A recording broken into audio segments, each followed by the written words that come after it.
All right, good morning, Bico community. It's time to flourish, get up and do some exercise. We're going to do a combination of Pilates, mostly Pilates, a little bit of stretching, a little bit of yoga in there. So today we're putting our kettlebell aside just in case you are ready to play with it. I'm really looking forward to moving forward and getting stronger together. My name is Miriam Graham. I'm a physical therapist at Restore Motion, which is part of the Bico community at 5410 Edson. Shout out to my Restore Motion teammates coming to exercise with me this morning, and to all of you. Again, my email is in the chat. If you have any questions, you can reach out to me that way or put a question in the chat and I'll try to answer that. We're going to start out standing comfortably. Going to have you take a big inhale through the nose. Inhale. And exhale through the mouth. Really allow your abdomen to expand. Inhale. And the chest rises. And exhale through the mouth. This time we're going to inhale, bring our arms up. Inhale. And exhale, let them drop to the side. And we're going to curl through the spine, one segment at a time, just rolling down as far as you can comfortably. You might even be doing the snitch here. That's fine. Going to roll down, air's all the way out. Exhale. Now inhale, draw your belly in, roll up from the base of your spine, all the way up, and let those shoulders release. Good. Go ahead. Inhale, big inhale, lift the chest. And exhale, tip the head forward, nose going towards the navel. Engage your abdominal muscles as you roll through your spine. I'm still lifting, lifting, lifting in my belly. Exhale while the air is out.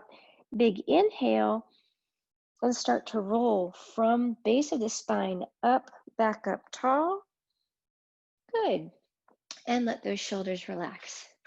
Let's face forward, shoulders up by the ears. And let go, boom. And again, shoulders up by the ears and let go, boom. All right, so now we're gonna transition to the floor. I'm gonna have you come to all fours. And we're gonna do a cat-cow pose, but I'm gonna have you initiate the movement from your tailbone. So it's gonna look like this. You're gonna start tipping the tailbone under, pubic bone forward, come through the low back, come through the rib cage, and then end up with the head dropping down between your shoulders. Now you're going to initiate the return from the tailbone. Tailbone starts to tip. I go into my low back, go into the thoracic spine, into my shoulders, and the last thing to lift is my head. And I'm trying to look up towards the ceiling. And now I'm going to, one more time, from the tailbone tucks under, go through the low back, through each of those 12 ribs, 2 on each side, and then let the head hang. And then last time, tailbone initiates the movement back. Keep your hands pressing away, shoulders are still engaged as you look up towards the ceiling. So that is one thing. When you're on all fours, don't let your shoulders hang. Energize them so you have a strong flat back, okay? So we're going to do a little bit of movement side to side with the tail. These are tail wags. So we're just elongating on the right, shortening, elongating, shortening. So you get a little, now to get some hip in that, I'm going to show you from a diagonal. You're going to bend your back knee and you're going to look at your foot. So I'm looking at my foot over my shoulder, and now I'm looking at my foot over the other shoulder. So a little tail wag in here. Wag. 2 more. 1, 2, and down. So that just gets our hip into it. And from the other side, again, you bend that knee, look at your foot, then look at it over your other shoulder. So you're just getting a little bit more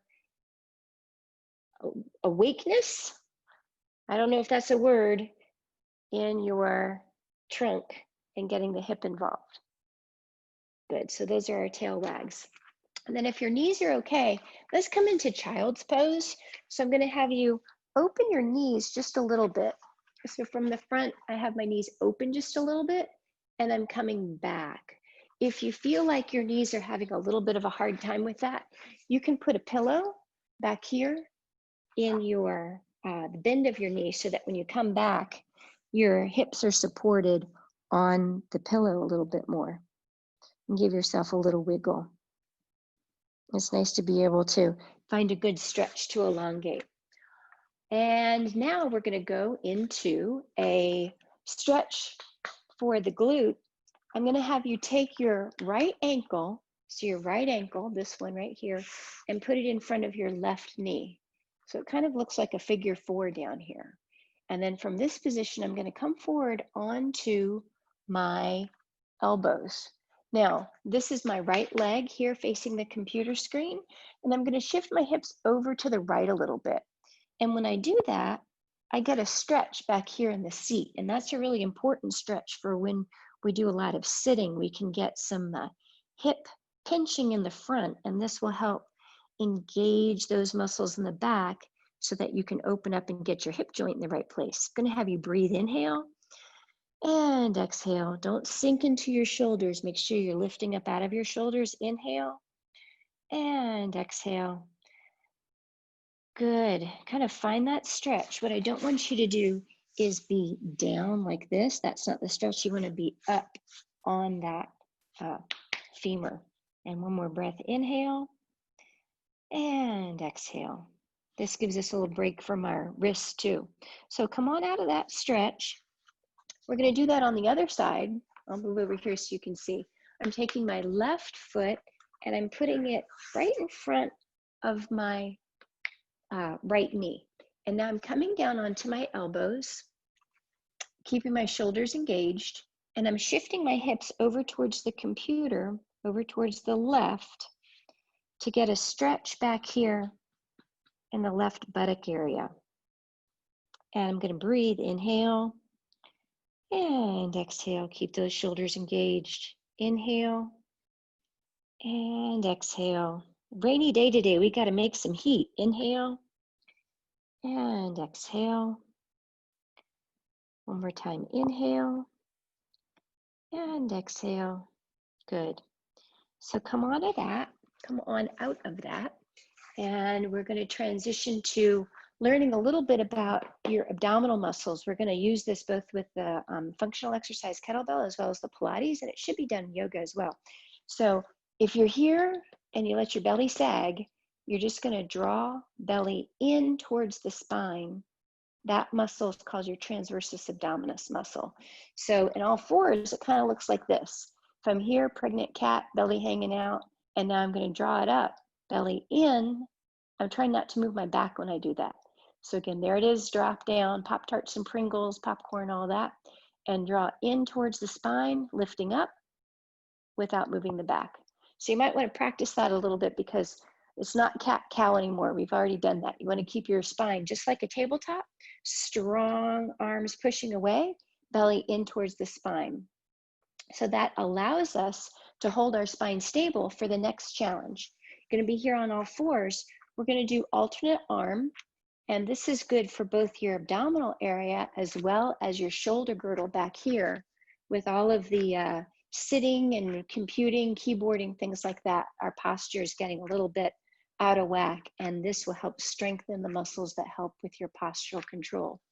If this is a little bit on the easy side for you, we're going to make it a little bit more challenging. I'm going to have you bring your arm out to the side, still trying to maintain this tabletop position and supported with that transversus abdominis. So I'm bringing my arms out to the side, and my eyes are gazing right down towards my fingertips. So we're doing a few of these. Now I'm bringing my arm out to the side because sometimes folks report that they get either shoulder or neck pain bringing their arm in front. And it's okay to go in front. I just like to show alternatives so that if people do have a little something that they're trying to take care of, meaning not injure more, lifting out to the side is fine, but a lot of times people show that out to the front. Now we're going to transition, little wag here, and re-engage belly button to spine, shoulders are strong. I'm going to have you pretend your knees on a skateboard. The knees on a skateboard, and it's skating right back just to about the plane of your leg, okay? And when you do this, you're engaging your abdominal muscles so your back isn't waggling. You could probably get your leg up higher if you let your back sink, but that's not going to help you in strengthening your core. So here we go. Let's get off those wrists a minute because we're gonna do this in earnest now. Wiggle, wiggle, come back onto your hands. Engage your abdominal muscles, shoulders down away from your ears. Transversus engaged. Skateboard that leg back and bring it down. Now we're gonna switch to the other leg, skateboard back and come on back down. We're gonna do, that's 1, we're gonna do 5. This is 2.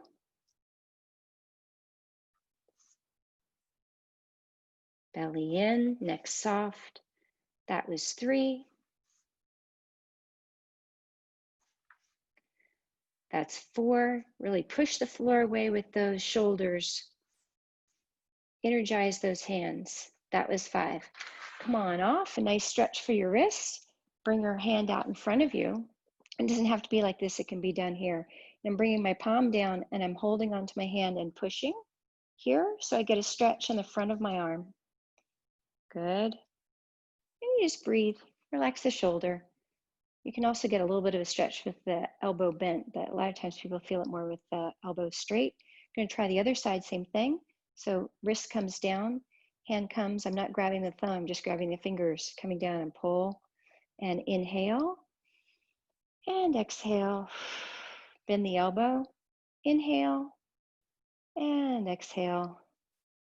And we've been doing this stretch basically when we're on all fours, but this I'm bringing my palm back, so my palm is facing away from me, taking the fingers, not the thumb, and I'm just bringing my fingers back towards me. Inhale and exhale, and that stretches the muscles in the forearm. Again, when you're doing a lot of typing, okay, so my palm is facing away from me, I'm extending my elbow, coming down, grabbing the fingers, not the thumb, and pulling back. I'm getting a stretch in the front of my forearm there. Got to be nice to the wrists. All right, back to work. We're going to combine doing the alternate arm work that we just did with the alternate leg work. And that's going to look like belly in, shoulders down away from the ears, push the floor away with your arms. You're going to lift opposite arm and leg and come back down and try to control it, own it. Don't wiggle around up there.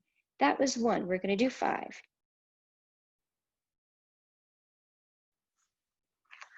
Make it smooth. Smooth as controlled. That was 2.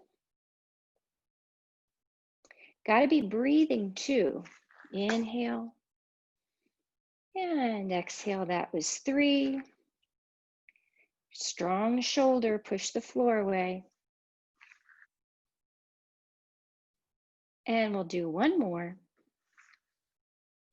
Breath control is movement stability. You got to be able to breathe. Let's wiggle on out of that. Get off the hands a little bit. All right, so let's use the transversus muscle now with our obliques. I'm going to have you come down onto your elbows. And if you can lift your hips up, you're putting more pressure on your elbows. That will make you engage your abdominals more. So we're going to go into an elbow plank, but this is our precursor to make it a little bit more doable. You're on all fours, knees about hip width apart, elbows down. I'm not sinking into my elbows. I'm pushing away, so I'm keeping a strong upper back, belly engaged. I'm just lifting my knees up. And I'm going to breathe 1, 2, 3, 4, 5, and come crashing down. Good. So if that was a challenge for you, you stick with that. I'm going to go on to do a little bit extra, okay? So we're going to do the same thing, elbow plank, but now we're going to come up onto our toes. And I want you to have your butt up a little bit rather than sinking down into this position. So really make sure that you're supporting your low back by keeping your hips up, elevated a little bit. You're engaging your abdominal muscles. We're just going to stay here and breathe. What we're trying to do is think about 15 counts in each position. But you know, if you do 5 counts, that's great. And then coming back down. Let's give our neck a little bit of a break, shoulders a little bit of a break. You can bring your arm out in front of you. And the other arm's going to come across and grab the shoulder and just bring it across your body. So you're getting a little bit of a stretch through the shoulder area. And breathe. And come on out of that. And we're going to bring the arm in front. Take the other arm, reach around, draw it across your body so you feel a stretch in this area, and breathe. If you can't be on your knees, go ahead and stand up for this. It's fine. I'm just here already, so that's why I'm staying on my knees. And release. Good. And then another one, I'm going to have you stay nose facing straight in front of you. Keep the nose facing straight in front of you. Bring your ear down to your shoulder. This is my right ear to my right shoulder. And now gently, I'm bringing my hand up and just doing a little gentle stretch to my left side of my neck and through here, and breathe, lift your chest. Good posture. Again, you could do this in sitting or standing. Now when you release, just gently bring your head back up to the start position. And now you're going to let your left ear go to your left shoulder, right shoulder's down, left arm comes up and just gently rests on the head. I'm not pulling here. Chest is lifted, doing a nice little stretch for that right upper trapezius. And breathe. Go ahead and let that go. Bring your head back upright. Give yourself a little wiggle. Back to work.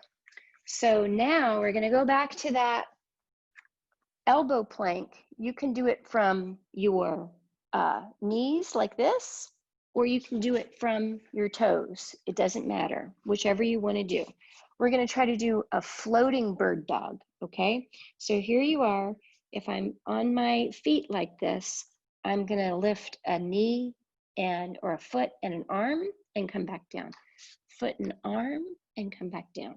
And you're going to try to do 3 of those on each side. So that would be 6 movements altogether. For the next folks, I'm just making this so I don't slip on the floor. I'm going to have you come to that full plank, belly in, hips lifted, and you're going to shift arm and leg. So this is the floating bird dog. That's 1.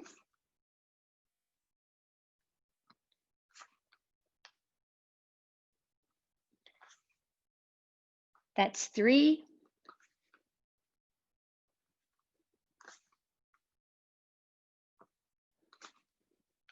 And we'll do 1 more.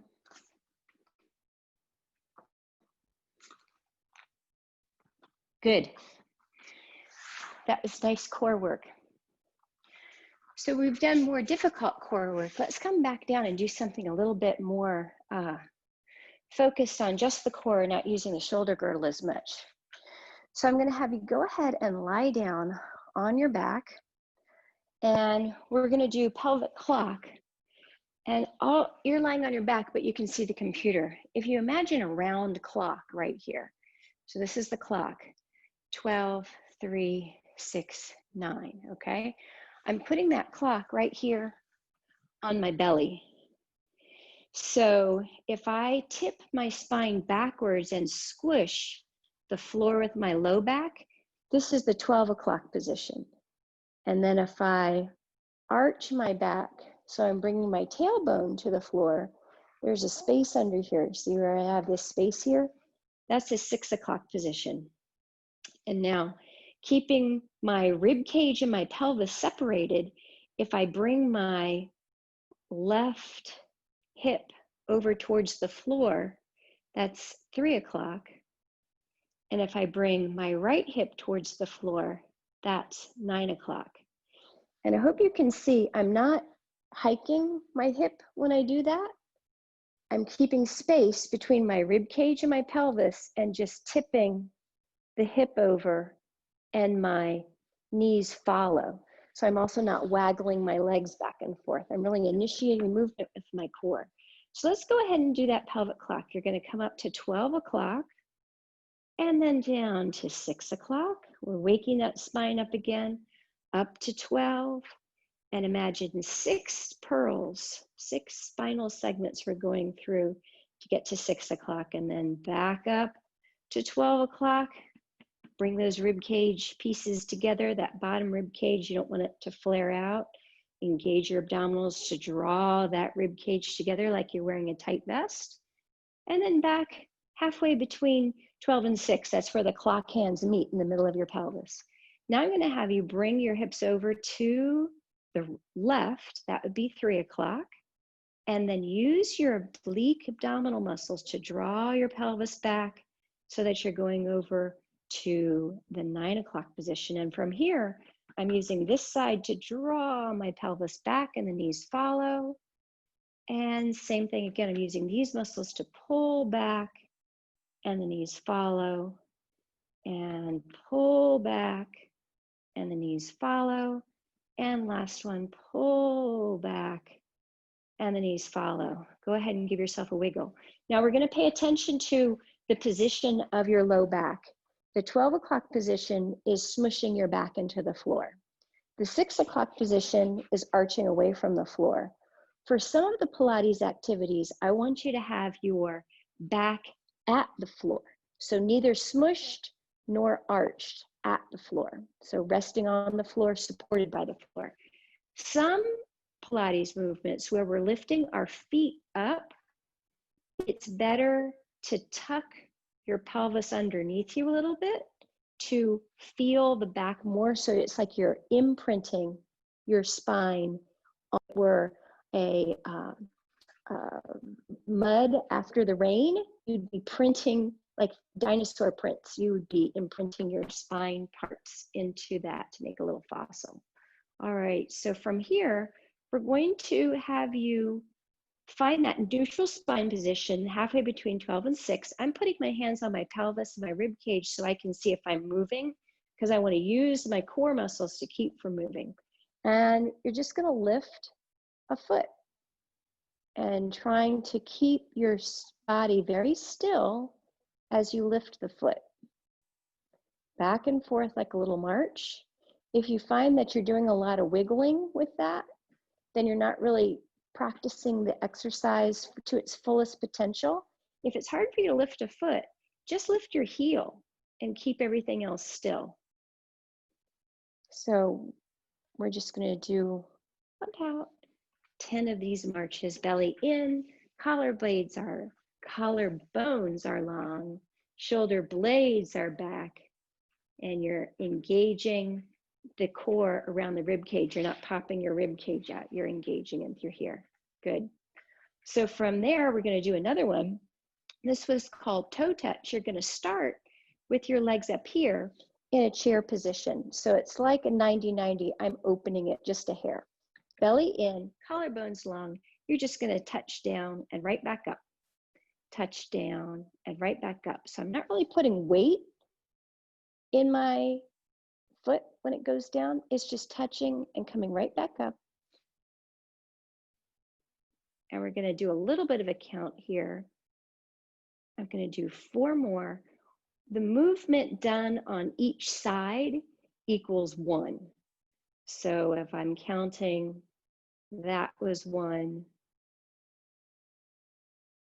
that was 2. So that way you can keep track of how we're going to do this. Good. And now come down, give yourself a little wiggle. Let's do one more where you start with your feet down like this. You're engaging your abdominal muscle. You're going to bring one leg up into that chair position. And now from here, you're going to really engage, bring the other leg up into that chair position, and then put the first leg down, keep your belly taut, put the second leg down. So the tendency, I'll do it incorrectly now.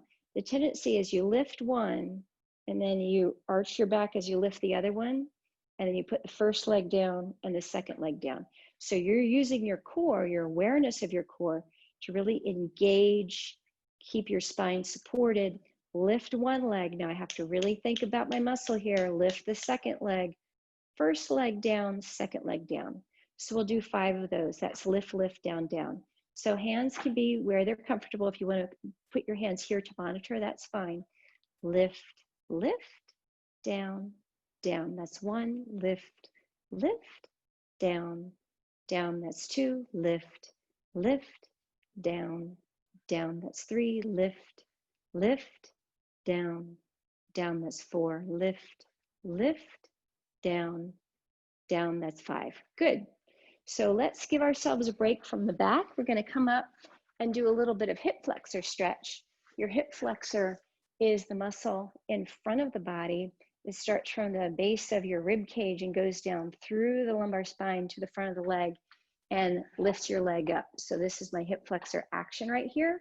When we sit, it gets compressed, and that can cause all kinds of things. It actually pulls your spinal segments forward, so it can, tight hip flexors can make your back worse. I know people always think of stretching their hamstrings for back pain, but hip flexors are important.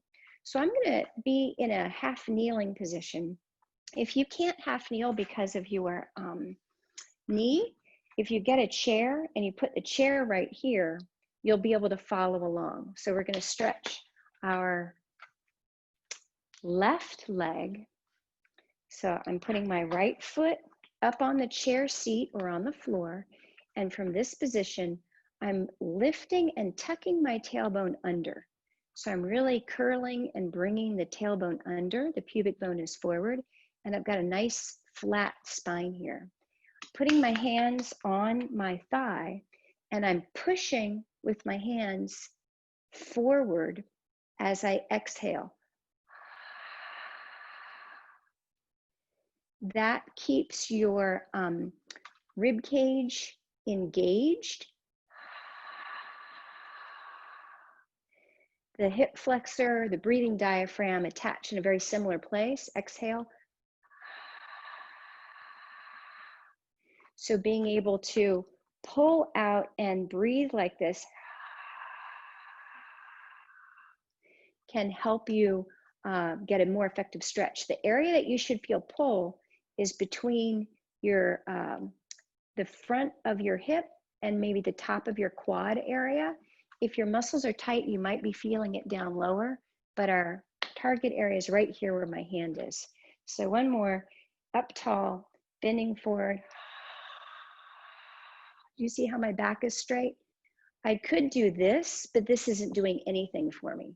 So really challenge yourself to keep an upright spine by coming under, using this glute to keep your back straight. Good.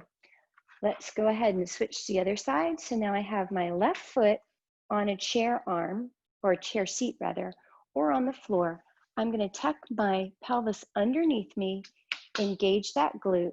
My hands are going to go on the top of my left thigh, and I'm pushing my hands out away from me as I exhale. Inhale, come back. Squeeze that glute, curl it under. That's 2. And we're going to go again 3 more times and pull that leg forward. And again.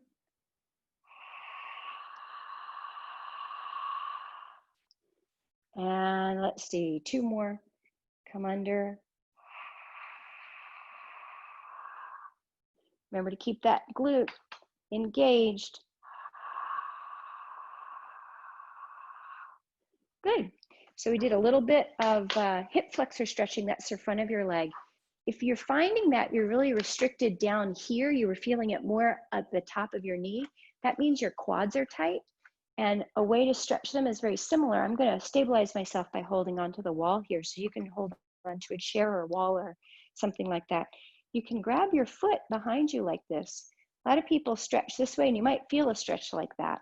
But I really want you to bring your leg underneath you, and just like you were doing for the hip flexor stretch, tuck your tailbone under, bring that leg underneath you, and you should feel a very specific stretch. So I'm engaging my abdominals, I'm engaging my glute, and I'm drawing this leg back underneath me to feel a stretch in the quad. So that's down closer to the top of the knee. The hip flexor is up here where my hand is. The quad is closer to the top of that knee. And we'll go ahead and switch to the other side. Stabilize yourself so you can hold your balance. Gonna bring that leg up. Let's tuck the pelvis underneath. Engage your glute. Draw that thigh back so it's in line with the other one. And hold. Usually you'll find one leg is tighter than the other. That's just the way we are. It's nice to know about it so you can take care of it. Good. Keep holding, keep breathing. All right. So I think that is about where we are going to finish. If you have time to do one more little stretch before you run off and slay the dragons today, going to roll down, cross one leg over the other. And now my right leg is over my left knee. I'm bringing my legs over to the right. So the right leg is pulling the left leg over, and I'm getting a stretch in the left side of my body. Inhale here and exhale. One more inhale and exhale. Good. And gently uncross. You've done some really good exercise because you've worked your glutes, you've worked your abdominals. We're crossing the other leg over.